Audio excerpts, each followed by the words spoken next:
As you know, that age is not too early to decide which direction you will go. In 1974, when I completed the high schools, we can say, and then I have to go to the undergraduations. So that time, as a personal choice, was more on the technology field, but at the same time, to understand the numbers are very important.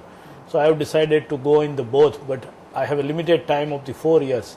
So I have done both the graduations within the same period. So to bring the excellency and the skilled, for me personally, more focus on a techno-commercial competency, which is extremely important, is there. So my personal more inclination is more on towards the technology and engineering, but same time how to commercialize those technology and the technical knowledge. I think it's a different challenge is there, and very few people can commercialize the technical expertise into the value creations. While you were doing your engineering, like I said, did you ever think that you will be, owning one of the finest global wind farms companies? At the time of education, to be honest with you, not. But aspirations for become a strong businessman and to drive the large business, that was there. But I think at that time my wish was restricted to India.